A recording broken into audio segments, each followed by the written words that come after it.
Hello everyone, welcome in Dhyanam PCS classes. आज हम लोगों का वीकली करंट अफेयर्स का यह वीडियो नंबर 6 है। इससे पहले हमने 5 वीक तक के जो कि करंट अफेयर्स थे उसे कंप्लीट कर चुके हैं।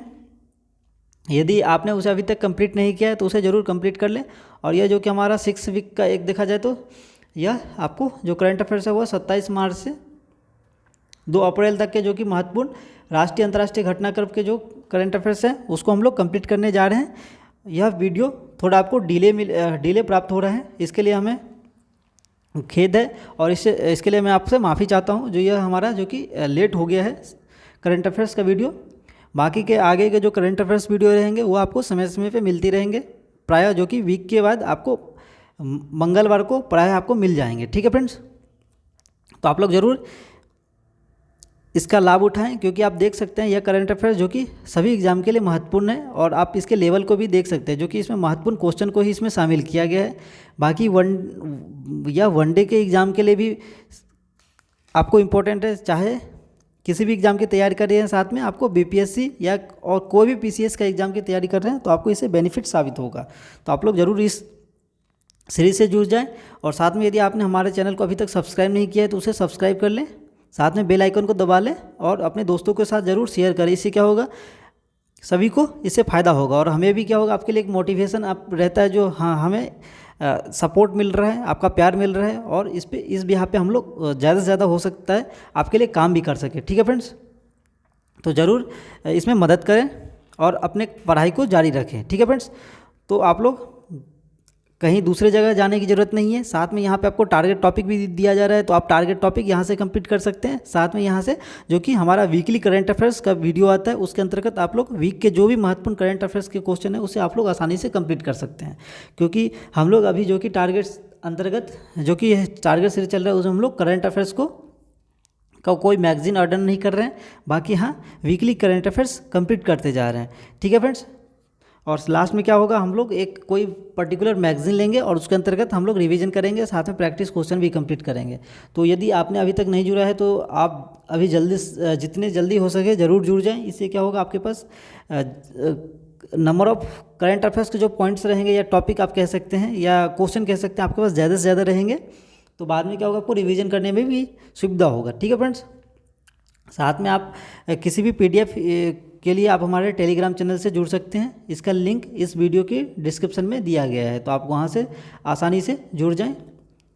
ठीक है फ्रेंड्स, क्योंकि कोई भी आपको जो भी टॉपिक रहेंगे उसके पीडीएफ या किसी भी या एक्स्ट्रा भी आपके लिए जो पीडीएफ में प्रोवाइड करता है वो सबसे पहले, और अपडेट किसी भी चीज़ के लिए आप हमारे टेलीग्राम चैनल से जुड़ सकते हैं। तो हम लोग शुरू करते हैं आज के जो कि महत्वपूर्ण करंट अफेयर्स हैं।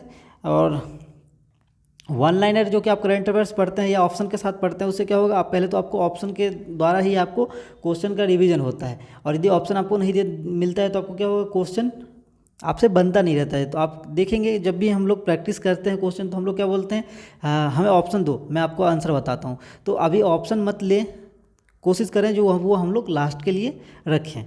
अभी जितना हो सके हम लोग उसके डिस्क्रिप्टिव पे काम करें। इससे क्या होगा, आपको एक क्वेश्चन से नंबर ऑफ क्वेश्चन देखने को मिलेंगे। साथ में आपको क्या होगा, इससे बैकग्राउंड भी क्लियर होता है और बैकग्राउंड यदि आपका क्लियर है तो आप आसानी से किसी भी क्वेश्चन के जो कि पॉइंट विंडो है उसके समीप जा सकते हैं। तो आप लोग कोशिश करें जो इस प्रकार के करंट अफेयर्स पढ़ें जिसमें हम लोग इसके बैकग्राउंड को समझने का मौका मिले, ना कि ऐसा तो नहीं है जो आपको कोई हर वक्त इजी क्वेश्चन आपसे पूछा जाएगा। इजी क्वेश्चन कोई क्वेश्चन आपको मिल जाएगा, बाकी आपको लिंकअप वाले क्वेश्चन रहते हैं। और आपने हाल ही में यदि आपने बीपीएससी का एग्ज़ाम दिया होगा तो देख सकते हैं आप लोग जगह के भी नाम पूछे हैं तो उसमें डीपली जाके जगह के नाम पूछें यह कहाँ पे पड़ता है। तो कोशिश करें आप लोग ज़रूर डीप में पढ़ें। तो हम लोग शुरू करते हैं आज के जो कि हमारा वीडियो है और इसमें हम लोग वीक के जो कि मैंने अभी बताया आपको 27 मार्च से जो कि हम लोग 2 अप्रैल तक के जो कि हमारा महत्वपूर्ण करंट अफेयर्स है उसे हम लोग कंप्लीट करने जा रहे हैं।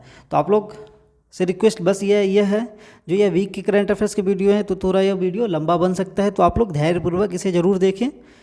साथ में आप लोग इसे रिवीजन के तौर पे भी आप लोग जब फ्री रहते हैं, जैसे कि आप लोग खाना बना रहे हैं या किसी काम में व्यस्त हैं, मान के ट्रेवलिंग कर रहे हैं, तो आप लोग आसानी से इसे आप ऑडियो फॉर्मेट के तौर पे आप लोग आसानी से सुन सकते हैं। इससे क्या होगा, आपको विजुअलाइजेशन आसानी से क्लियर होता है और रिवीजन भी हो जाता है, क्योंकि ये वीक में केवल एक बार वीडियो आता है, तो आपको ऐसा तो नहीं होगा जो आपको बार बार डिस्टर्बेंस आपको देखने को मिलेंगे। इसलिए करंट अफेयर्स पे अभी आप ज़्यादा समय ना बर्बाद करते हुए आप लोग वीकली करंट अफेयर्स पढ़ें। इससे क्या होगा, आपको बस नंबर ऑफ समय भी आपके पास मिलेंगे और इसे दूसरे टॉपिक पे आप इस अभी टाइम दे सकते हैं, क्योंकि करंट अफेयर्स क्या है, एक समान रहता नहीं है, पुराना होता गया करंट अफेयर्स का कोई मतलब नहीं रहता है। तो आप लोग वीक वाले करंट अफेयर्स पढ़ें, साथ में जो कि ईयरली मैगजीन आता है, तो एग्ज़ाम से पहले हम लोग उसे ऐड ऑन करेंगे, तो अभी समय बचाने का आपके पास अच्छा मौका है। तो हम लोग शुरू करते हैं, टाइम अभी ज़ाया ना करते हुए। तो पहला जो कि हमारा है वह दिया है, महिला विश्व मुक्केबाजी चैंपियनशिप 2023 में नीतू घंगस और स्वीटी बूढ़ा ने कौन सा मेडल जीता है। तो अभी जो कि हाल ही में भी हुआ है, वह नीतू घंगस ने नई दिल्ली में जो कि अभी हुआ है, उसमें महिला विश्व मुक्केबाजी चैंपियनशिप में ये इनका जो कि आपसे केजी अंतर्गत पूछा जाता है, जो किस राउंड में, तो 45 से 48 केजी वर्ग के फाइनल में क्या किया है, मंगोलिया की क्या है, लुसे खान को इन्होंने हरा के गोल्ड मेडल जीता है। और गोल्ड मेडल जीता है तो वहाँ से ही आपको क्वेश्चन इंपॉर्टेंट बन जाते हैं। तो आप लोग नाम याद रखें नीतू, आप इससे आगे के नाम याद नहीं रख पा रहे तो नीतू घंगस, जो कि इन्होंने महिला विश्व मुक्केबाजी चैंपियनशिप में मंगोलिया की लुत्से खां को हरा के गोल्ड मेडल जीता है। जबकि क्या है, स्वीटी बोरा के बारे में आपसे पूछा जा रहा है, तो इनका क्या वजन जो कि आपको 75 से 80 केजी के अंतर्गत आता है। भार वर्ग में चीन की लीना वोंग को हरा के इन्होंने गोल्ड मेडल जीता है। तो आप देख सकते हैं जो कि दोनों गोल्ड मेडलिस्ट हैं और दोनों का नाम इंपॉर्टेंट है। तो आपको ऐसा भी हो सकता है जो आपको पेयर के रूप में क्वेश्चन पूछा जा सकता है, दो एक साथ पेयर में दे देंगे और इनसे पूछा जाएगा जो किसने गोल्ड मेडल इसके अंतर्गत जीता है। तो आप लोग दोनों नाम एक साथ भी याद रख सकते हैं। साथ में एक इंपॉर्टेंट इससे जुड़ा हुआ है जो कि मैरी कॉम के नाम क्या है, 6 बार विश्व मुक्केबाजी चैंपियनशिप का वर्ल्ड रिकॉर्ड इनके पास है। तो आप देख सकते हैं इनके पास जो कि इंडिया की तरफ से देखा जाए 2002 में इन्होंने, 2005, फिर 2006, फिर 2008, फिर 2010 और लास्ट जो कि 2018 में इन्होंने जो कि गोल्ड मेडल अपने नाम किया था। साथ में जो कि हमारा इससे पिछले साल का आप देख सकते हैं 2022 का, तो यह निखत जरीन के नाम पे रिकॉर्ड है। तो आप यह जो कि महत्वपूर्ण है, आप इसे लिंक कर सकते हैं। तो आगे के क्वेश्चन हम लोग देख लेते हैं। फिर क्या है हमारा अगला जो कि हमारा है, रॉकेट LMB-3 को किसने लॉन्च किया है। तो यह साइंस सेक्शन से देखा जाए तो इंपॉर्टेंट है, साइंस एंड टेक्नोलॉजी से। तो इसरो ने क्या किया, 26 मार्च को आंध्र प्रदेश के श्रीहरिकोटा से, तो आपको ये जगह का नाम भी पूछा जा सकता है। तो श्रीहरिकोटा में सतीश धवन अंतरिक्ष केंद्र से क्या किया, 36 उपग्रहों को के साथ भारत के सबसे बड़े लॉन्च व्हीकल क्या है, LVM-3 रॉकेट को इन्होंने वन वेव इंडिया 2 मिशन को सफलतापूर्वक लॉन्च किया है। तो आपको यह नाम भी पूछा जा सकता है कि वन वेव इंडिया 2 मिशन के अंतर्गत इसको सफलता मिला है, जिसमें कि भारत का भी जो कि लॉन्च है कौन सा, LVM-3 इसको लॉन्च किया गया रॉकेट को। और इसके अंदर जो कि इंपॉर्टेंट और क्वेश्चन है, LVM-3 जो कि यूके स्थित नेटवर्क एक्सेस एसोसिएट्स लिमिटेड, जो कि वन वेब का यह क्या है, फुल फॉर्म है।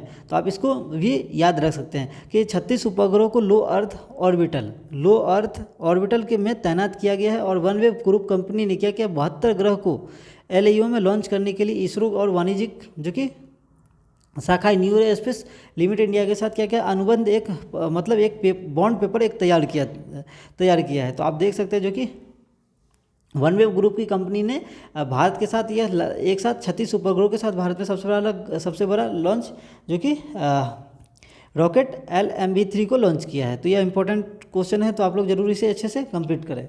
साथ में अगला क्वेश्चन हम लोग देख लेते हैं जो कि हमारा national science centre innovation festival कार्यक्रम का आयोजन कहाँ किया गया है। तो नेशनल साइंस सेंटर जो कि हाल ही में 2 दिवसीय इंटरनेशनल जो कि साइंस सेंटर इनोवेशन फेस्टिवल का कार्यक्रम उद्घाटन नई दिल्ली में किया गया है। तो कहाँ किया गया है, तो नई दिल्ली में किया गया। एक क्वेश्चन यहाँ से बन रहा है। फिर इसका क्या उद्देश्य हमें समझना जरूरी रहता है। जो कोई भी आपको जो फेस्टिवल या कोई भी चीज़ से रिलेटेड से होता है उसका उद्देश्य आपको जानना आवश्यक रहता है। इससे क्या होगा, आपको लिंकेज करने में सुविधा होगा। तो इसका उद्देश्य क्या है, तो विज्ञान और प्रौद्योगिकी के लिए एक जुनून और योग्यता को बढ़ावा देने और नवस्मय और संरचनात्मक उन्वेषकों के क्या अनूठा मंच प्रदान करता है। यह क्या है, विज्ञान और प्रौद्योगिकी के लिए क्या एक जुनून और योग्यता को बढ़ावा देने के लिए एक देखा जाए तो ये मंच है जिसपे कि आप अपने टेक्नोलॉजी को दिखा सकते हैं। ठीक है फ्रेंड्स, और आप देख सकते हैं यह मैं आपको जो कि शॉर्ट नोट्स है उसके अंतर्गत जो कि हैंड रिटेन नोट्स है उसके अंतर्गत मैं यह करंट अफेयर्स वीडियो कवर कर रहा हूँ, क्योंकि समय के पाबंद मान सकते हैं यार, जो भी अगर इस यह टाइपिंग करने में बहुत सारा समय लगेगा, तो इसलिए मैं आपके लिए टाइपिंग करके वीडियो नहीं ला पाता हूँ। तो आप लोग ज़रूर इसी के अंतर्गत आप लोग पढ़ सकते हैं, क्योंकि इसमें ऐसा कोई आपको प्रॉब्लम नहीं होगा, मैं आपको आसानी से बता देता हूँ, साथ में आप लोग रिवीजन कर सकते हैं इसके अंतर्गत, चाहे तो आप इसके शॉर्ट नोट्स भी बना सकते हैं। ठीक है फ्रेंड्स। फिर इसके क्या है, इंटेल के सह संस्थापक कौन थे जिनका हाल ही में निधन हो गया, और ये देखा जाए तो इंपॉर्टेंट क्वेश्चन है। तो इंटेल के सह संस्थापक कौन है, गॉर्डन मूर का, यूएसए में 94 वर्ष की आयु में इनका क्या निधन हो गया है। इसका नाम याद रख सकते हैं। पहले तो इंटेल के सह संस्थापक कहाँ के, यूएसए के थे पहले, और यह गॉर्डन मूर जो कि इनका 94 वर्ष की आयु में निधन हो गया, और यह क्या अमेरिकी इंजीनियर और उद्यमी थे। तो आप इसे इनके पेशे से भी क्वेश्चन पूछा जा सकता है, यह क्या थे। तो यह अमेरिकी इंजीनियर और क्या है, एक प्रकार के उद्यमी थी। इन्होंने विश्व के सबसे पहले सेमीकंडक्टर चिप निर्माताओं में से एक इंटेल कॉरपोरेशन की स्थापना की थी। तो सबसे पहले जो कि इंटेल की सेमीकंडक्टर की जो कि चिप आते हैं उसकी कंपनी की इन्होंने स्थापना किया था। वह क्या था, इंटेल कॉरपोरेशन की स्थापना किया था।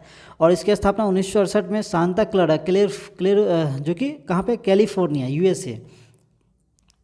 और यह कंपनी जो कि है कंप्यूटर प्रोसेसर, मदरबोर्ड, चिपसेट और आदि का निर्माण करते हैं। तो यह आप इस पॉइंट को भी याद रख सकते हैं। आगे देख लेते हैं जो कि हम लोग, किस राज्य के मुख्यमंत्री ने राज्य युवा नीति और एक युवा पोर्टल का अनावरण किया गया है। तो यह जो कि आप देख सकते हैं इंपॉर्टेंट टाइप के क्वेश्चन है। तो ये मध्य प्रदेश, और यह देखा जाए तो एमपी रिलेटेड आपके सभी एग्जाम में यह देखने को मिलेंगे। तो यह एमपी स्पेशल के तौर पे भी आप देख सकते हैं, साथ में आप किसी भी एग्जाम में आपको पूछा जा सकता है। तो मध्य प्रदेश के मुख्यमंत्री शिवराज सिंह चौहान ने यह बताया है कि क्या 5 अप्रैल तक राज्य का स्तरीय युवा आयोग का पुनर्गठन किया जाएगा। क्या किया जाएगा, तो 5 अप्रैल तक राज्य स्तरीय युवा आयोग का पुनर्गठन किया जाएगा। उन्होंने मुख्यमंत्री युवा कौशल योजना को लागू करने की घोषणा की है। इसके तहत क्या है, युवाओं को सीखने और कमाई करने के आधार पर हर महीने से कम 8,000 रुपये राशि दी जाएगी। और युवा पोर्टल जो कि शिक्षा, रोजगार, स्वास्थ्य, खेल, सांस्कृतिक गतिविधियों आदि की जानकारी उपलब्ध कराएगा। तो यह जो कि पोर्टल है, युवा पोर्टल, यह आपको खेल, स्वास्थ्य, रोजगार, सांस्कृतिक गतिविधियों आदि की जानकारी उपलब्ध कराएगा। और इसके अंतर्गत जो कि युवाओं को सीखने और कमाई करने के आधार पर हर महीने कम से कम 8,000 रुपये राशि दी जाएगी। तो आप इसके राशि को भी आपसे पूछा जा सकता है, जो कितने रुपये राशि दी जाएगी। तो 8,000 रुपये दी जाएगी। और यह कहाँ के मुख्यमंत्री ने यह घोषित किया है, तो यह मध्य प्रदेश के मुख्यमंत्री शिवराज सिंह चौहान ने यह घोषणा किया है। और यह 5 अप्रैल तक इसका पुनर्गठन किया जाएगा। तो आगे देख लेते हैं। और यह आपने अभी हाल ही में यह खबर सुना होगा, और इस टाइप के क्वेश्चन आपको आसानी से याद भी रहते हैं। तो यह कोई इम्पोर्टेंट क्वेश्चन नहीं कह सकते। हाँ, यदि जो क्रिकेट से संबंधित नहीं है तो उसे याद रखने की आपको ज़रूरत है। तो आप वुमेंस प्रीमियर लीग जो कि पहला एडिशन इस बार हुआ था, उसका खिताब जो कि किसने जीता है, इससे संबंधित आपको क्वेश्चन पूछा जा रहा है। तो WPL विमेंस प्रीमियर लीग जो जिसका फाइनल मुकाबला रविवार को कहाँ हुआ था, ब्रेबॉर्न स्टेडियम में मुंबई इंडियंस और दिल्ली कैपिटल्स के बीच खेला गया। तो आपको यहाँ से 2 जो कि स्टेट के भी नाम याद रखने पड़ेंगे। पहले तो पूछा जा सकता है जो किसके बीच हुआ था, तो मुंबई इंडियंस और दिल्ली कैपिटल्स के बीच खेला गया, जिसमें मुंबई इंडियंस ने पहले जो कि विमेंस प्रीमियर लीग का खिताब अपने नाम किया। और विजेता टीम को कितना पैसा मिला, तो 6 करोड़ रुपये, जबकि उप विजेता टीम को 3 करोड़ रुपये। और साथ में जो कि थर्ड पोजीशन पे जो आते हैं, पॉइंट्स पे आते हैं, वह उसमें क्या है, यूपी वॉरियर्स जो कि था उसे 1 करोड़ रुपये दिया गया।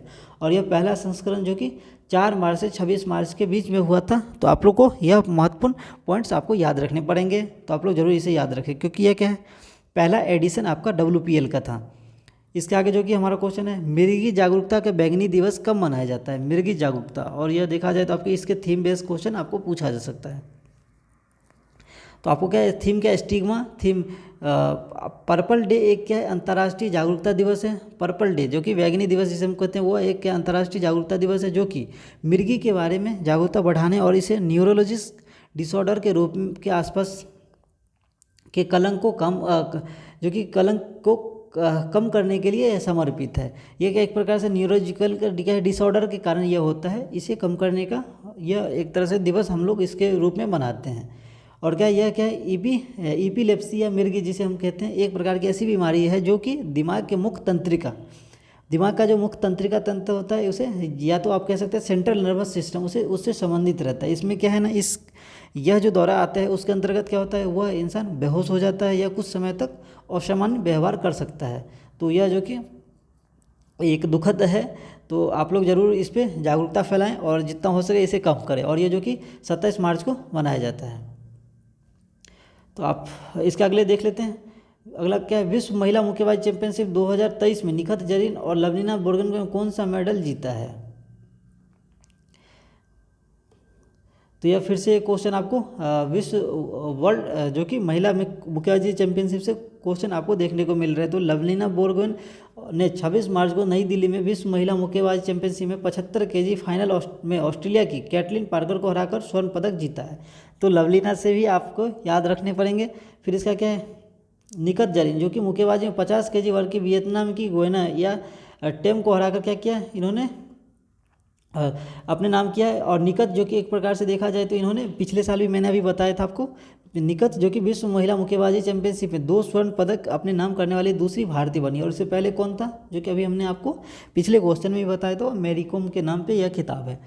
तो आप इसे याद रख सकते हैं, निखत जरीन के नाम से आपको क्वेश्चन पूछा जा सकता है, जो कि किसने अभी हाल ही में दूसरा बार महिला विश्व मुक्केबाजी का खिताब अपने नाम किया है।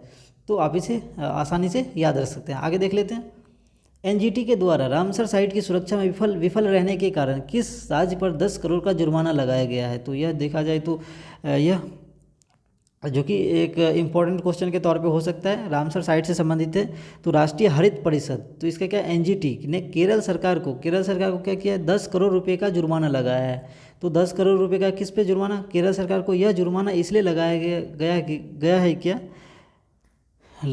गया क्योंकि रामसर स्थलों पर केवल केरल सरकार अनियंत्रित प्रदूषण को रोकने के लिए असफल रही है। इसमें क्या क्या है, रामसर स्थलों पर केरल सरकार अनियंत्रित प्रदूषण को रोकने में असफल रही है। और इससे क्या हुआ, बिम्बानंद और अष्टमुड़ी जो कि झीलों के नुकसान हुआ है। यह नाम आपसे पूछा जा सकता है, क्योंकि हाल ही में जो खबर रहता है उससे नाम अक्सर पूछे जाते हैं। तो इससे क्या है, बिम्बानंद और अष्टमुड़ी जो कि झील है उसका इससे नुकसान हुआ। और आपको रामसर साइट के बारे में जो कि इसका लक्ष्य पूछा जा सकता है। तो यह लक्ष्य क्या है, पर्यावरण संरक्षण और वनों और अन्य प्राकृतिक संसाधनों के संरक्षण से संबंधित मामले को प्रभावी और शीघ्र रूप से निपटाना, यह इसका अंतर्गत आता है। तो आपको यह इंपॉर्टेंट पॉइंट याद रखने पड़ेंगे।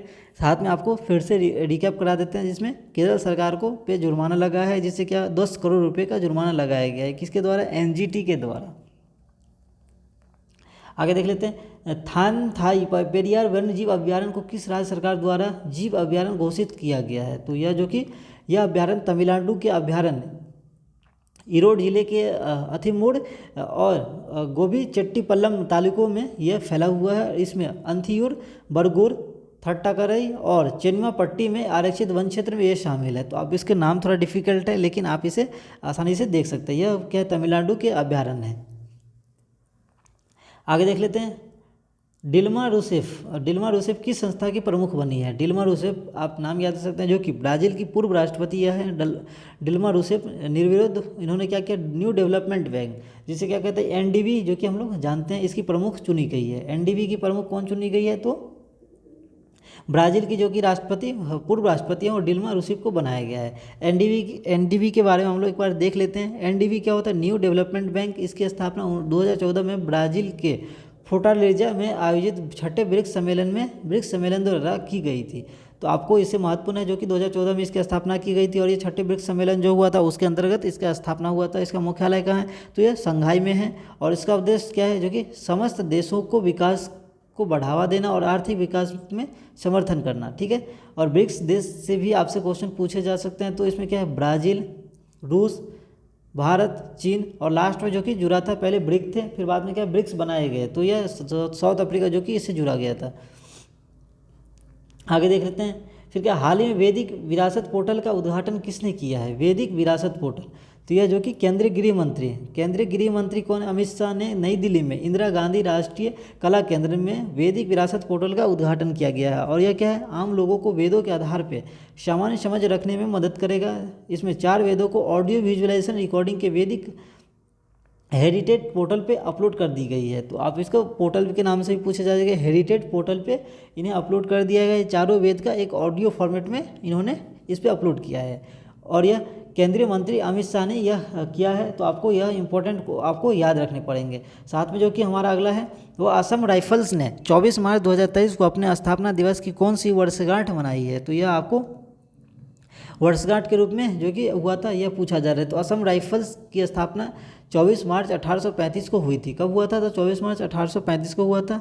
असम राइफल्स ने एक प्रकार की केंद्रीय अर्धसैनिक बल है जो पूर्वोत्तर भारत में क्या करता है? सीमा सुरक्षा, उग्रवाद का मुकाबला और कानून व्यवस्था बनाए रखने में यह मदद करता है। तो आप देख सकते हैं इस प्रकार के क्वेश्चन हैं। आप यदि डायरेक्टली इसके आंसर पर जाएंगे तो आपको डायरेक्टली यह आंसर मिल जाएगा जो कि 188वीं वर्षगांठ बनाई गई है। लेकिन यह क्या है इसके बारे में भी आपको समझना जरूरी है। तो आप लोग जरूर कृपया करें इस टाइप के करंट अफेयर्स पर जिसमें आपको बैकग्राउंड आसानी से क्लियर हो सके। तो यह एक प्रकार की क्या है? पूर्वोत्तर भारत में सीमा सुरक्षा, उग्रवाद का मुकाबला और कानून व्यवस्था बनाए रखने के लिए यह एक प्रकार के जो कि असम राइफल्स के नाम से हम लोग जानते हैं। और यह क्या? भारत म्यांमार सीमा की रक्षा करता है। तो यह भी इंपॉर्टेंट आपसे क्वेश्चन एक तरह से पूछा जा सकता है, जो भारत म्यांमार सीमा की रक्षा कौन करता है? तो असम राइफल्स के द्वारा किया जाता है। और इसकी हाल ही में जो कि 188वीं वर्षगांठ मनाई गई है। आगे देख लेते हैं। A matter of the heart education in India पुस्तक के लेखक कौन है? तो यह अनुराग बेहर आप याद रख सकते हैं। अनुराग बेहर जो कि अजीम प्रेमजी फाउंडेशन के सीईओ और अजीम प्रेमजी यूनिवर्सिटी के संस्थापक के उपाध्यक्ष हैं। कौन है? तो अनुराग बेहर जो कि अजीम प्रेमजी फाउंडेशन के सीईओ और अजीम प्रेमजी में यूनिवर्सिटी के संस्थापक के उपाध्यक्ष हैं। अब मैटर ऑफ द हार्ट जो कि एजुकेशन इंडिया, यह पुस्तक का 110 कहानियों का क्या एक प्रकार का संग्रह है, कलेक्शन है। तो आप लोग इसे याद रख सकते हैं जो कि एजुकेशन इंडिया का यह पुस्तक का 110 कहानियों का संग्रह है। आगे देख लेते हैं। Call before you dig app किसने लॉन्च किया है? तो यह जो कि प्रधानमंत्री ने अनियंत्रित खुदाई और उत्खनन से निपटने के लिए कॉल बिफोर यू डिग जो कि ऐप लॉन्च किया गया है और यह प्रधानमंत्री द्वारा किया गया है। तो ये इंपॉर्टेंट आपसे पूछा जा सकता है और ये सभी जगह के लिए इंपॉर्टेंट है। तो आप याद रखें call before you dig app जो कि संबंधित किससे है? जो कि खुदाई खनन संबंधित ये है। खुदाई और उत्खनन से निपटने के लिए call before you dig app का लॉन्च किया गया है। यह मोबाइल एप्लीकेशन दूरसंचार विभाग, संचार मंत्रालय की एक पहल है। तो आपको यह मंत्रालय भी पूछा जा सकता है जो कि दूरसंचार विभाग या संचार मंत्रालय की एक प्रकार की पहल है। यह ऐप उत्खननकर्ताओं और संपत्ति मालिकों को जोड़ेगा ताकि भूमिगत संपत्ति की सुरक्षा और सुनिश्चित करने हेतु देश में नियोजित खुदाई हो सके। ठीक है फ्रेंड्स, आगे देख लेते हैं। भारतीय वायुसेना और किसके बीच वायु प्रहार नामक अभ्यास हुआ है? तो यह इंपॉर्टेंट क्वेश्चन है, देखा जा सकता है।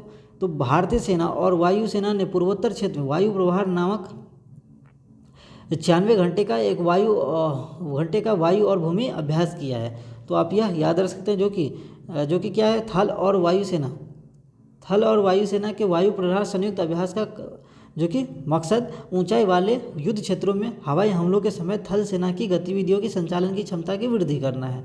तो आप देख सकते हैं जो कि यह हवाई हमलों से संबंधित यह है और यह ऊंचाई वाले क्षेत्र रहते हैं उसके लिए यह बढ़ावा देने के लिए यह किया जाता है प्रहार। तो यह क्या लिखा है? वायु प्रहार नामक अभ्यास जो कि भारतीय वायुसेना और किसके बीच? तो भारतीय वायुसेना और भारतीय जो कि थल सेना है उसके बीच में यह किया गया है। आगे देख लेते हैं।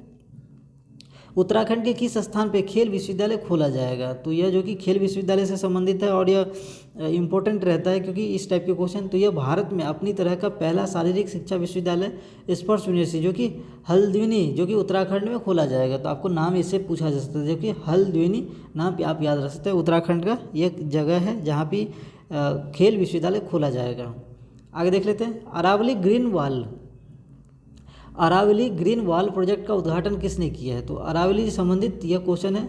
तो केंद्रीय पर्यावरण, वन एवं जलवायु परिवर्तन मंत्री, आपको मंत्रालय भी याद रखना पड़ेगा, साथ में इसके मंत्री ने जो कि उद्घाटन किया था उसे भी आपको जानना जरूरी है। तो यह जो कि केंद्रीय पर्यावरण, वन एवं जलवायु परिवर्तन मंत्री भूपेंद्र यादव ने हरियाणा के टिकली गाँव में अंतर्राष्ट्रीय वन दिवस के अवसर पर जो कि आयोजित कार्यक्रम अरावली ग्रीन वॉल प्रोजेक्ट का उद्घाटन किया गया। इस परियोजना में कौन कौन सा शहर आता है? तो वो देख लेते हैं। जो कि इस परियोजना में हरियाणा, राजस्थान, गुजरात और दिल्ली को शामिल हैं जो कि 60 लाख हेक्टेयर क्षेत्र पे अरावली की पहाड़ियाँ फैली है।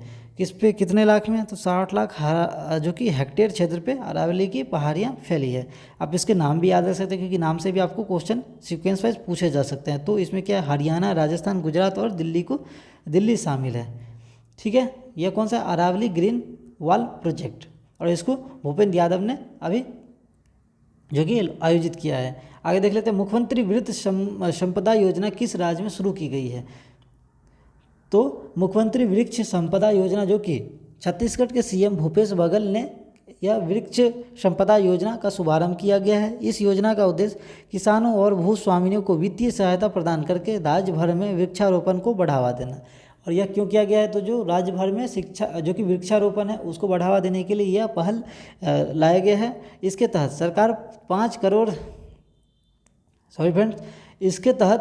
5 एकड़ तक भूमि पर वृक्षारोपण के लिए पूर्ण अनुदान प्रदान करेगा। मतलब 5 एकड़ तक के भूमि पर आपको जो कि वृक्षारोपण करते हैं तो आपको पूर्ण अनुदान जो कि पूरा अनुदान आपको प्रदान किया जाएगा। आगे देख लेते हैं, foundation of SAARC writers and literature ने किसे साहित्यिक पुरस्कार से सम्मानित किया गया है? तो यह जो कि इंपॉर्टेंट क्वेश्चन के तौर पे आपसे पूछा जा सकता है। तो foundation of SAARC writers and literature ने बंगबंधु शेख मुजीबुर रहमान को उनकी ट्रायोलॉजी अनफिनिश्ड मेमोयर्स और जो कि prison diaries the new China जो कि 1952 के विशेष साहित्यिक पुरस्कार से सम्मानित किया गया है। तो इनसे संबंधित 2-4 पॉइंट्स है आपको याद रखना पड़ेगा। तो इसमें क्या है, foundation of SAARC writers literature ने बंगबंधु शेख मुजीबुर रहमान को उनकी ट्रायोलॉजी अनफिनिशिंग मेमोरीज जो कि 6 प्रिजन डायरीज और द न्यू चाइना 1952 के लिए विशेष साहित्यिक पुरस्कार से सम्मानित किया गया है। इसकी स्थापना 1987 में एक गैर लाभकारी संगठन के रूप में किया गया था और उसका उद्देश्य क्या है, जो कि साहित्य और कला के माध्यम से सार्क देशों के बीच क्षेत्रीय सहयोग और सांस्कृतिक आदान प्रदान को बढ़ावा देना। इसका उद्देश्य आप याद रखें, साहित्य और कला के माध्यम से सार्क देशों के बीच क्षेत्रीय सहयोग और सांस्कृतिक आदान प्रदान को क्या बढ़ावा देना। ठीक है, आगे देख लेते हैं, किस नेशनल पार्क में एक चीते की किडनी की बीमारी से मौत हो गई? तो यह इंपॉर्टेंट क्वेश्चन है देखा जाए तो, क्योंकि यह हाल ही में जो कि खबर में चर्चाओं में रहा था। तो नामीबिया से लाए गए सासा नामक चीते की किडनी की बीमारी के कारण 27 मार्च को मौत हो गई। सासा 17 सितंबर 2022 को मध्य प्रदेश के कुन्नू नेशनल पार्क में स्थानांतरित किए गए 8 चीतों में से एक थे और यह नामीबिया से लाए गए थे, इसलिए इम्पोर्टेंट है, जो कि 17 सितंबर 2022 को यह लाया गया था 8 चीतों को और यह मादा चीता जो कि 4.5 साल की थी। तो आपको इसके महत्वपूर्ण जो कि पॉइंट्स है वह मैंने बता दिया है, आपको किसी रूप में क्वेश्चन पूछने की संभावना है। ठीक है, आगे देख लेते हैं, धनुष लोकनाथन और ज्योत्सना सावर ने IWF विश्व युवा चैंपियनशिप में कौन सा मेडल जीता है? जो कि भारतीय भारोत्तोलक जो कि वेट लिफ्टर हैं वह धनुष लोकनाथन और ज्योत्सना सावर ने जो कि अल्बानिया के डूरस में IWF जो कि विश्व कप युवा चैंपियनशिप में अपनी श्रेणियों में कांस्य पदक जीते हैं। तो कौन सा पदक जीता है? तो कांस्य पदक जीता है, जिसमें ज्योत्सना जो कि 14 वर्षीय महिलाओं की 40 किग्रा में इन्होंने कांस्य जीता और धनुष जो कि 16 वर्षीय पुरुषों की 49 kg वर्ग में कांस्य पदक जीता है। तो आपको यह पॉइंट्स याद रखने हैं। आगे देख लेते हैं, हाल ही में घोड़े जात्रा त्यौहार किस देश में मनाया गया? तो यह जो कि नेपाल की घोड़ों का त्यौहार जो कि घोड़ो यात्रा, आपको केवल यह नाम से पूछा जा सकता है, इसके बारे में आपको डिटेल ज़्यादा जानना इतना आवश्यक नहीं है। आप हाँ इतना याद रख सकते हैं, जो कि नेपाल का जो कि घोड़ों का एक उत्सव होता है उसे घोड़ो यात्रा का उत्सव कहा जाता है। यह ललितपुर में मनाया गया, जो जगह का नाम भी पूछा जा सकता है, ललितपुर। घोड़े यात्रा जो कि उत्सव मल्ला शासन जो कि 13वीं से 18वीं शताब्दी द्वारा मनाया जाता था। इस दिन बाल्य कुमारी और भोला गणेश मंदिर के बीच 3 बार घोड़ा सवार होता है। ठीक है, आगे देख लेते हैं, रिलायंस इंडस्ट्रीज के लिमिटेड के नए मुख्य वित्तीय अधिकारी के रूप में किसे नियुक्त किया गया है? तो रिलायंस इंडस्ट्रीज से संबंधित है। तो रिलायंस इंडस्ट्रीज ने श्रीकांत वेंकटचारी को नया मुख्य वित्तीय अधिकारी जो कि CFO कहते हैं, चीफ फाइनेंशियल ऑफिसर जिसे हम लोग कहते हैं, उसे नियुक्त किया गया है। कौन सा? श्रीकांत वेंकटचारी को। यह भारत की मल्टीनेशनल कंपनी है, एक तरह से MNC कंपनी, और इसका मुख्यालय मुंबई में है, महाराष्ट्र। आगे देख लें, किस सरकारी बैंक ने रूस के प्रोजेक्ट में अपनी हिस्सेदारी SBI को बेची है? किस सरकारी बैंक ने रूस के प्रोजेक्ट में अपनी हिस्सेदारी SBI को बेची है? तो यह केनरा बैंक ने रूस में संचालित joint venture commercial Indo bank LIC जो कि CIBL में अपनी हिस्से की भारतीय स्टेट बैंक को लगभग 121.29 करोड़ रुपए के मूल्य पे बेच दिया है। और यह CBL की जो स्थापना रूस ने 2003 में हुई थी इसके अंतर्गत। तो आप लोग नाम याद रख सकते हैं, केनरा बैंक ने यह किया है।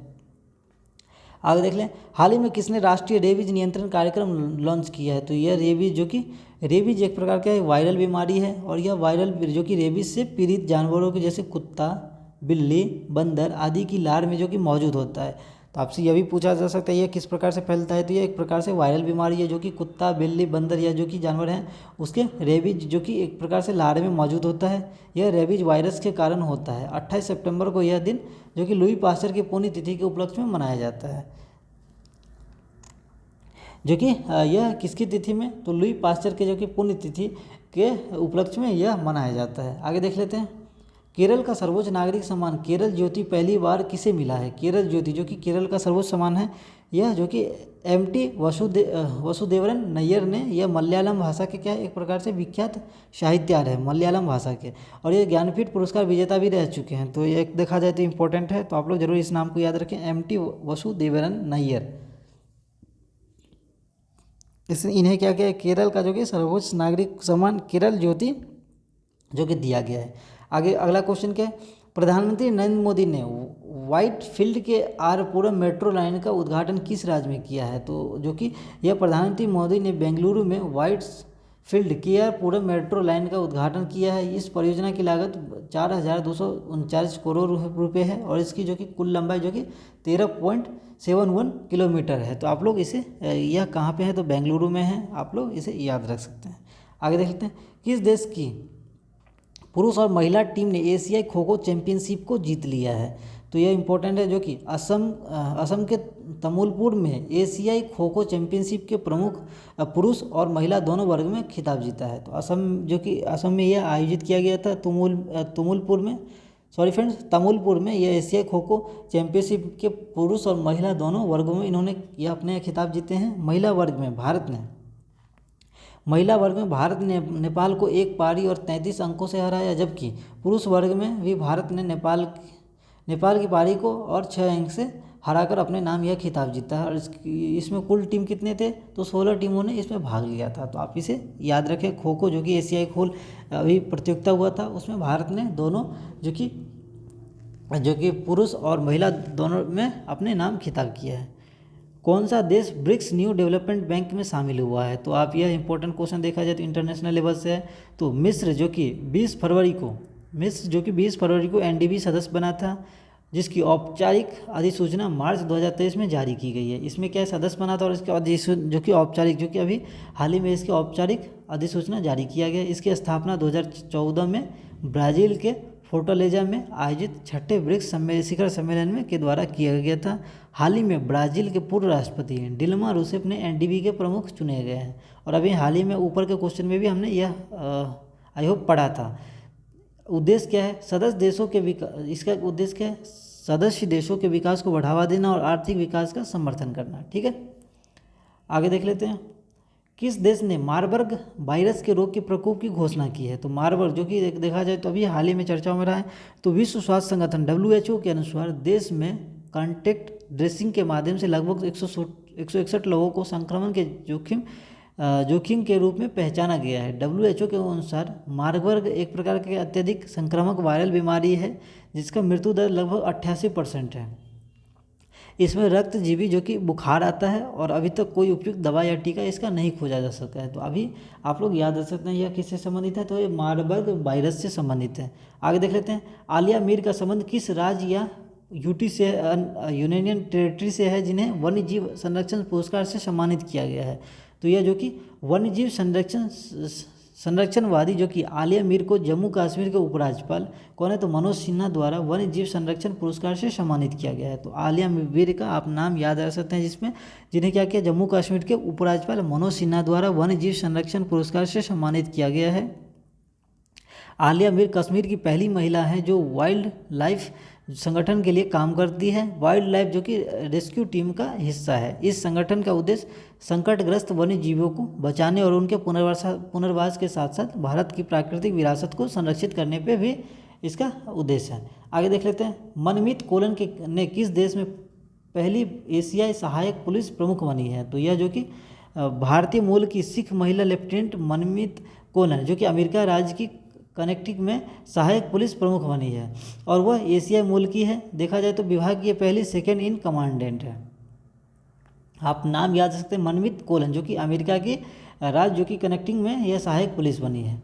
आगे देख लेते हैं। हाल ही में इनोसेंट वशिष्ठ थेकेथला का निधन हो गया। तो यह नाम आप याद रखें, वो जो कि इनोसेंट जो कि थे वरिद थकेथला को इनका निधन हो गया। तो 500 से अधिक फिल्मों में काम करने वाले प्रसिद्ध जो कि वरिद थकेथला को हास्य जो कि अभिनेता के रूप में जाना जाता है। 1972 में इनोसेंट फिल्म निर्देशाला से फिल्म इंडस्ट्री में इन्होंने कदम रखा था। तो इसका नाम आप जरूर याद रखें, क्या नाम है, तो इनका नाम जो कि वरिंद जो कि थकेथला नाम है। तो आप लोग इसे याद रखें। आगे देखें, किस बैंक ने वृक्षारोपण के लिए 48 लाख दान देने की घोषणा की है। तो यह जो कि अपनी कॉरपोरेट सामाजिक जिम्मेदारियों के अंतर्गत स्टेट बैंक ऑफ इंडिया ने SBI ने क्या किया, NGO द शको फाउंडेशन के साथ साझेदारी किया और इन्होंने 48 लाख रुपए दान देने की घोषणा की है। तो आप इसे याद रखें, SBI। NPCI ने प्रीपेड भुगतान उपकरणों का उपयोग करके किए गए मर्चेंट UPI लेन देन पे कितने प्रतिशत तक का इंटरचेंज चार्ज लगाया है। तो यह जो कि अभी हाल ही में चर्चाओं में रहा था।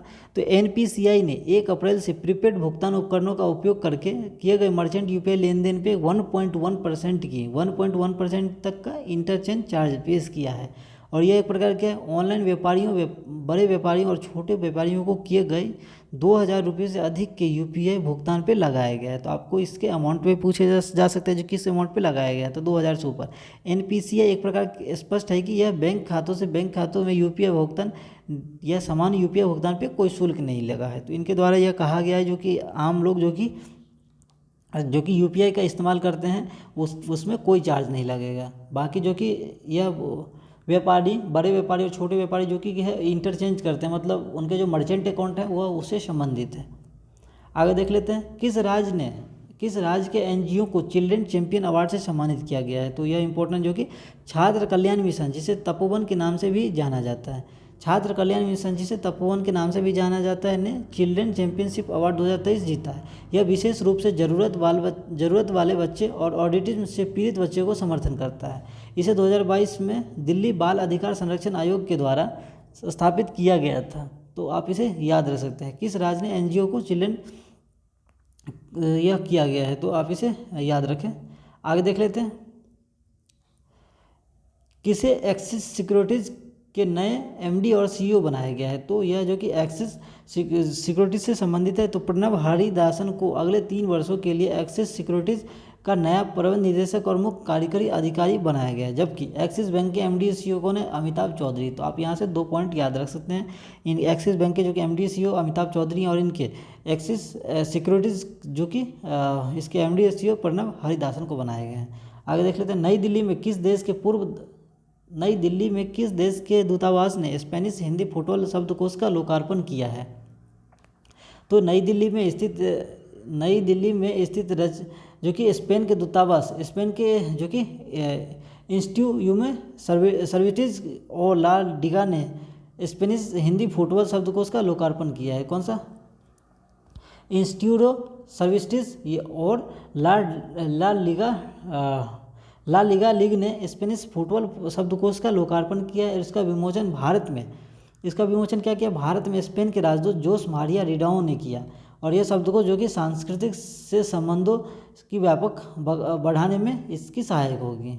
ठीक है, तो आगे स्पेनिश आप याद रख सकते हैं। आगे देख लेते हैं, किस IIT ने शोधकर्ताओं ने दूध में मिलावट का पता लगाने के लिए पॉकेट फ्रेंडली डिवाइस विकसित किया है। और ये इंपॉर्टेंट देखा जाए तो IIT मद्रास, आप यहाँ से नाम याद सकते हैं सीधे, IIT मद्रास ने यह कारनामा किया है। तो IIT मद्रास के शोधकर्ताओं ने एक त्रिआयामी 3D कागज आधारित पोर्टेबल उपकरण विकसित किया गया है जो 30 सेकंड के भीतर दूध में मिलावट का पता लगा सकता है। दूध में जो कि मिलावट होता है उसे पता लगा सकता है। इस नई तकनीक का उपयोग घर पर किया जा सकता है और मिलावट का परीक्षण के लिए केवल 1 मिलीलीटर तरल नमूने की आवश्यकता होती है। इसमें क्या है, केवल 1 मिलीलीटर जो कि इसमें आपको दूध की आवश्यकता होती है। इसके तहत आप पता लगा सकते हैं जो इसमें पानी मिला है कि नहीं। टेक्सास विश्वविद्यालय द्वारा किसे लाइफ टाइम अचीवमेंट अवार्ड से सम्मानित किया गया है? तो यह टेक्सास विश्वविद्यालय जो कि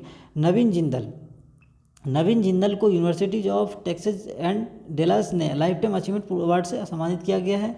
जिंदल यूनिवर्सिटी के इतिहास में दूसरे व्यक्ति हैं जिन्हें यह प्रतिष्ठित सम्मान प्राप्त हुआ है। तो जिंदल यूनिवर्सिटी के इतिहास में दूसरे व्यक्ति जिन्हें क्या है, यह प्रतिष्ठित पुरस्कार टेक्सास लाइफ अचीवमेंट पुरस्कार दिया गया है।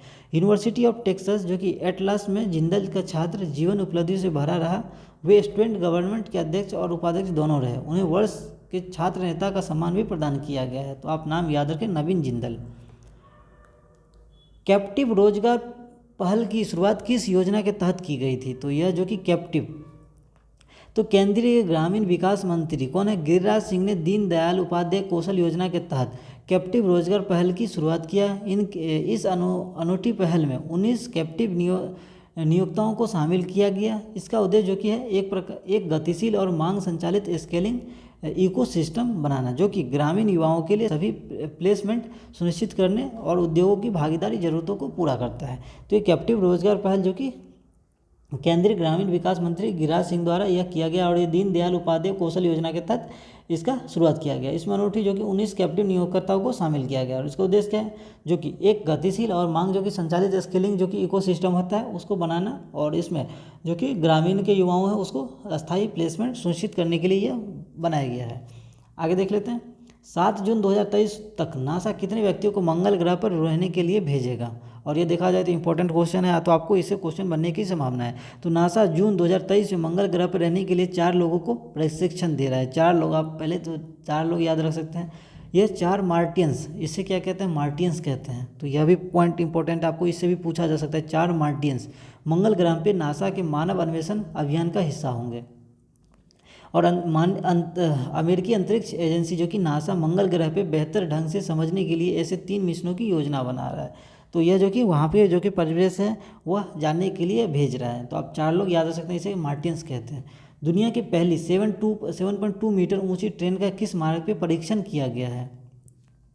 तो जो कि वंदे भारत एक्सप्रेस ट्रेन को दिल्ली जयपुर रूट के लिए मॉडिफाइड किया गया है। इसमें क्या क्या मॉडिफाइड किया, कुछ बदलाव किए गए हैं। इस रूट पे semi high speed train Bharat के एडवांस ट्रेन के लिए 11वां रूट हो सकता है और परीक्षण होने के बाद 10 अप्रैल 2023 को मार्ग पर परिचालन करने की उम्मीद है। इनका क्या है, 10 अप्रैल को इसके शुभारंभ करने की उम्मीद है। तो आप इसे याद रख सकते हैं। ये कौन सा रूट है? तो दिल्ली जयपुर रूट है, जिसपे 7.2 मीटर ऊंचा ट्रेन का यह है। तो रिकॉर्ड आप इसे याद जरूर रखें। आगे देख सकते हैं। अमेरिका के सिलिकॉन वैली बैंक को किसने खरीदा है? तो सिलिकॉन वैली बैंक को अमेरिका का जो कि यह 16वां बैंक, सबसे बड़ा बैंक था, जो कि मार्च 2023 में खराब आर्थिक हालत की स्थिति की वजह से बंद घोषित हो गया है। और अमेरिका के इस बैंक को कौन कहे? First citizen bank. आप इस नाम को याद रखें, जो कि एग्जाम में पूछने का संभावना है। फर्स्ट सिटीजन बैंक ने इसे खरीद लिया है। आगे देख लेते हैं। 30 मार्च 2023 को किस राज्य ने अपना स्थापना दिवस मनाया है? जो कि इस साल राजस्थान अपना 73वां स्थापना दिवस मनाया था। और जयपुर के महाराजा जो कि सवाई मानसिंह 30 मार्च 1949 को राज प्रमुख बने थे। यह क्षेत्रफल के हिसाब से देखा जाए तो सबसे बड़ा और भारतीय राज्य है और जनसंख्या के मामले में 7वां सबसे बड़ा राज्य है। तो यह राजस्थान से संबंधित है, जिसका 30 मार्च को स्थापना दिवस मनाया गया है। राजस्थान का शाब्दिक अर्थ क्या होता है? देखा जाए तो राजाओं की भूमि होता है।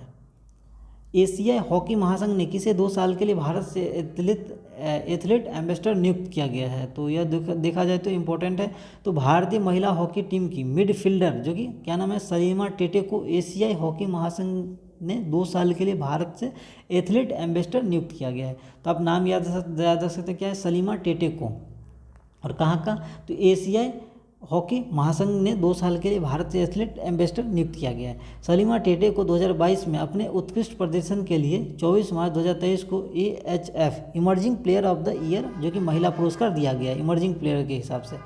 तो आप इसे याद रख सकते हैं। SCO के राष्ट्रीय सुरक्षा सलाहकारों की बैठक की मेजबानी किसने की? SCO।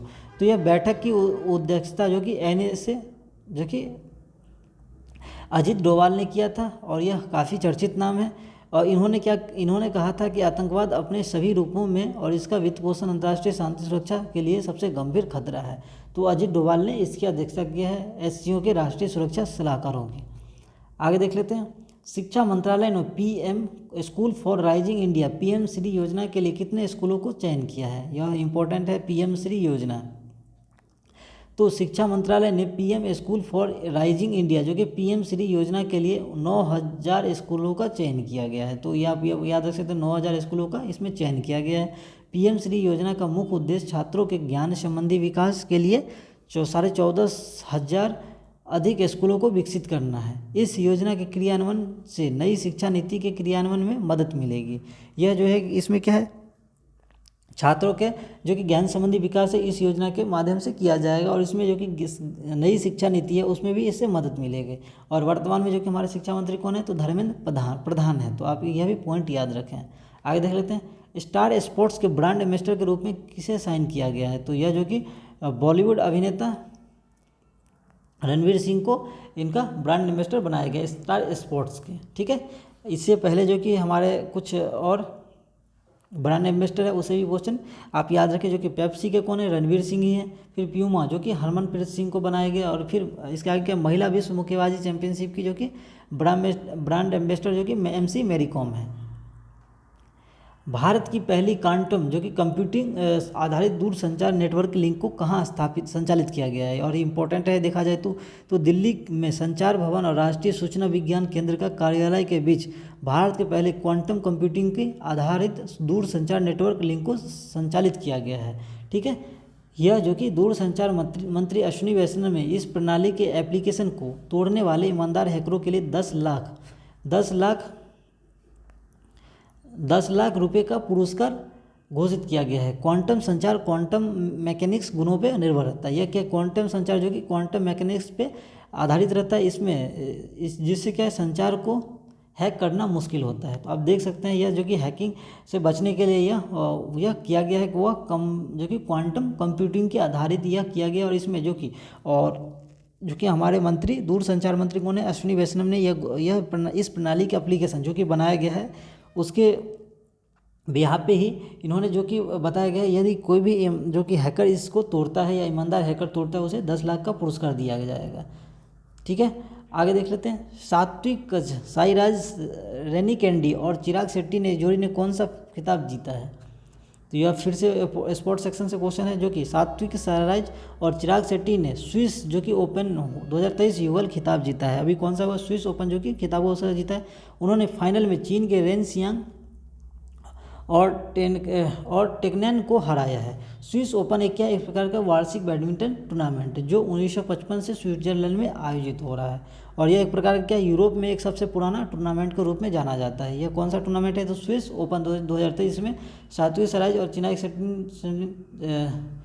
चिराग शेट्टी ने स्विस ओपन खिताब जीता है। तो आप याद रख सकते हैं। आगे देख लेते हैं, हाल ही में 100% रेलवे नेटवर्क विद्युतीकरण प्राप्त करने वाला पहला भारतीय राज्य कौन सा बन गया है? तो यह जो कि इंपॉर्टेंट क्वेश्चन है। तो भारतीय रेलवे ने मार्च 2023 में हरियाणा में रेलवे नेटवर्क का 100% इलेक्ट्रिफिकेशन का काम पूरा कर लिया गया है, और हरियाणा का मौजूदा जो कि ब्रॉडगेज नेटवर्क है वो 1701 रूट जो कि किलोमीटर है, और अब 100% पूरी तरह से क्या है, विद्युतीकरण हो चुका है।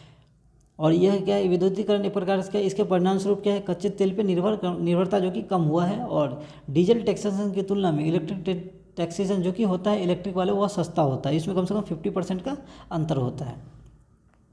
आगे देख लेते हैं, T20 क्रिकेट में सर्वाधिक विकेट लेने वाले खिलाड़ी कौन बने हैं?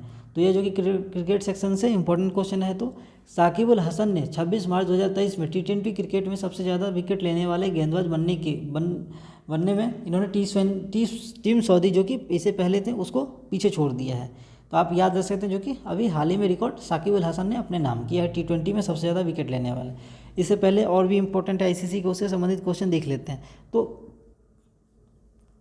बाबर आजम को कौन सा पुरुष ट्रॉफी मिला है? तो वह सर गारफील्ड जो कि सोबर्स ट्रॉफी, यह बाबर आजम को दिया गया है। फिर साथ में जो कि टेस्ट क्रिकेट जो कि ऑफ द ईयर किसे दिया गया? तो बेस्ट बेन स्टोक को दिया गया, और इंग्लैंड के खिलाड़ी हैं। साथ में मेंस ODI क्रिकेटर किसे दिया है? तो बाबर आजम को ही दिया गया, वो पाकिस्तान के हैं। आगे देख लेते हैं, इंटरनेशनल ड्रग चेकिंग डे कब मनाया जाता है? यह ड्रग जो कि तो नशीली दवाओं के उपयोग से जुड़े जोखिमों को कम करने और लोगों को लोगों को दवाओं और उनके प्रभावों के बारे में शिक्षित करने के लिए यह दिवस मनाया जाता है और ये पहली बार 2017 में मनाया गया था। तो इंटरनेशनल ड्रग चेकिंग डे है, ड्रग चेकिंग डे मनाया जाता है। यह नशीली दवाओं के उपयोग से जुड़े जोखिमों को कम करने और लोगों में क्या है, दवाओं और उनके प्रभाव के बारे में शिक्षित करने के लिए दिवस मनाया जाता है। आगे देख लेते हैं, शेख मंसूर बिन जायद अल नाहयान किस देश के उपराष्ट्रपति बने हैं? जो कि यह संयुक्त अरब अमीरात यूएई के राष्ट्रपति शेख मोहम्मद बिन जायद ने अपने भाई कौन सा है, शेख मंसूर बिन जायद को, नाहयान को क्या क्या उपराष्ट्रपति नियुक्त किया गया है। तो यह यूएई से संबंधित है और इन्होंने अपने भाई को ही शेख मंसूर बिन जायद को उपराष्ट्रपति नियुक्त किया गया है। आगे देख लेते हैं, आर्टन कैपिटल के पासपोर्ट इंडेक्स 2023 में भारत की व्यक्तिगत पासपोर्ट रैंकिंग क्या है? तो यह जो कि भारत की रैंकिंग देख लेते हैं। यह इंडेक्स पहले तो क्या है, यह पढ़ लेते हैं। यह इंडेक्स ग्लोबल पावर इंडेक्स और हेनली पासपोर्ट इंडेक्स से अलग है। यह क्या है, ग्लोबल इंडेक्स जो कि होता हुआ और हेनली पासपोर्ट इंडेक्स से अलग है। हेनली पासपोर्ट इंडेक्स जो कि जनवरी 2023 में पहली तिमाही जारी किया गया था और इसके हिसाब से देखा जाए तो भारत की रैंक क्या था, 85 था।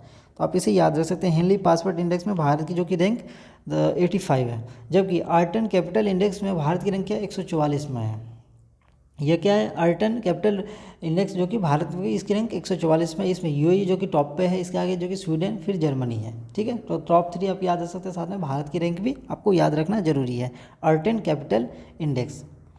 बिहार खादी, हस्तशिल्प और हैंडलूम का ब्रांड एम्बेसडर किसे बनाया गया है? तो ये इंपॉर्टेंट है, देखा जाए तो बिहार स्पेशल के लिए तो हर एग्जाम के लिए इंपॉर्टेंट है, साथ में सभी एग्जाम के लिए भी आपको याद रखने पड़ेंगे। तो मैथिली ठाकुर जो कि लोक गायिका और उभरती एक प्रकार के युवा कलाकार है, इनको ही बिहार राज्य खादी ग्रामोद्योग बोर्ड ने मार्च 2023 में उन्हें बिहार खादी के लिए ब्रांड एम्बेसडर बनाया गया। और यह क्या है, चुनाव आयोग के द्वारा भी स्टेट आइकॉन इनको बनाया गया है। तो आप इसको 2 पॉइंट याद रखना आपको जरूरी है।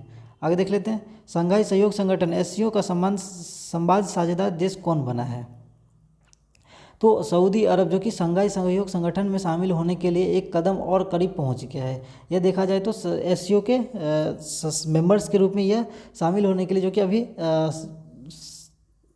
एक कदम जो कि आगे पहुंच गया और सऊदी अरब जो कि अब डायलॉग पार्टनर जो कि संवाद साझेदार बनाया गया है। डायलॉग पार्टनर जो कि सऊदी अरब को अभी बनाया गया है। एससीओ क्या होता है, शंघाई सहयोग संगठन। International transgender day of visuality 2023 कब मनाया गया है? तो यह जो कि ट्रांसजेंडर डे ऑफ विजुअलिटी हर साल 31 मार्च को ट्रांसजेंडर लोगों की उपलब्धियों और योगदानों को जश्न मनाने के लिए मनाया जाता है। इसका महत्व जो कि इसलिए है, ट्रांसजेंडर समुदाय के सामने आने वाली मुश्किलों के बारे में जागरूकता फैलाना रहता है और ये दिवस 2023 में पहली बार मनाया गया था। तो आप इस पॉइंट को याद रख सकते हैं, ट्रांसजेंडर डे ऑफ विजुअलिटी जो कि 31 मार्च को मनाया गया है। आगे देख लेते हैं, आगे जो कि हमारा वन लाइनर इंपॉर्टेंट वाले फैक्ट वाले जो कि क्वेश्चन है वो हम लोग डायरेक्टली देखेंगे, जो कि हाईलाइट रहते हैं पॉइंट, उसको हम लोग देखते हैं। तो यह जो कि हमारा है, हाल ही में किस देश ने country report human rights practice launch की है? तो यह जो कि किसके द्वारा लॉन्च किया गया है? तो ये अमेरिका के द्वारा लॉन्च किया गया है। ठीक है, आगे देख लेते हैं, खबरों में रहा सिनियात द्वीप किस देश में है? तो यूएई में यह है। तो आप इसको याद रखें, सिनियात द्वीप, कौन सा नाम है, सिनियात द्वीप, जो कि यूएई में है। एनआईयूए ने कहाँ पहले अर्बन क्लाइमेट फिल्म फेस्टिवल का आयोजन किया गया है? तो यह नई दिल्ली में इसका आयोजन किया गया है एनआईयूए के द्वारा, पहले अर्बन क्लाइमेट फिल्म फेस्टिवल।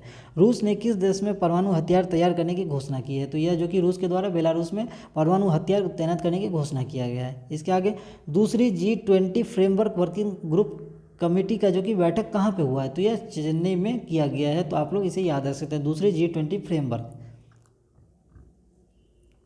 किसने दिल्ली धर्मशाला उड़ान को हरी झंडी दिखाई है? तो यह ज्योतिरादित्य सिंधिया के द्वारा यह किया गया है। तो आप याद रख सकते हैं। इसके आगे क्या है, किसने फोर्ब्स इंडिया लीडरशिप अवार्ड जो कि जेन नेक्स्ट में इन्होंने अवार्ड जीता है? तो ये क्या ईसा अंबानी के द्वारा यह अवार्ड जीता गया है। तो आप इसको याद रख सकते हैं। आगे देख लेते हैं,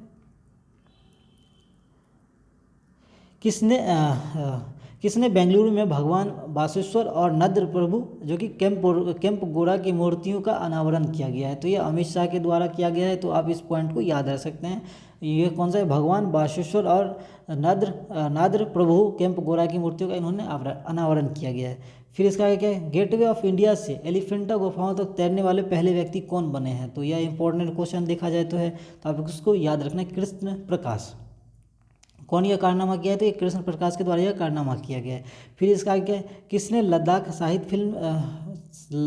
साहित्य सम्मेलन के 30वें संस्करण का उद्घाटन किया गया है, तो यह किसके द्वारा, तो ये बी.डी. मिश्रा के द्वारा यह किया गया है। फिर इसका क्या है, भारत और किस देश ने रक्षा सहयोग पर द्विपक्षीय बैठक किया है, तो यह रोमानिया के साथ इसकी बैठक किया गया है, तो आप इस पॉइंट को याद रख सकते हैं। फिर इसका क्या है, किसने कैप्टिव रोजगार की शुरुआत किया है, तो यह क्वेश्चन जो कि हमने डिस्क्रिप्टिव टाइप में भी पढ़ रखा है, तो ये गिरिराज सिंह हो जाएंगे यह आंसर। हाल ही में किस देश ने घातक मार्बल वायरस की घोषणा की है, तो यह किसके द्वारा किया गया, तो तंजानिया द्वारा यह किया गया है।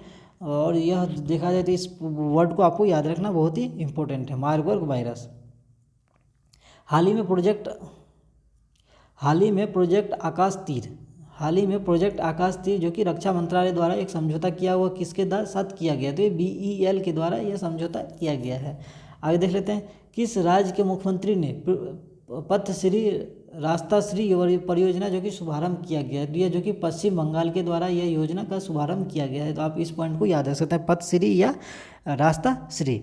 फिर इसका क्या है, किस राज्य की कांगड़ा चाय को यूरोपीय GI टैग मिला है, तो यह पॉइंट जो कि इंपॉर्टेंट है, आप देख सकते हैं, तो यह हिमाचल प्रदेश की जो कि कांगड़ा चाय है उसको यूरोपीय GI टैग मिला है।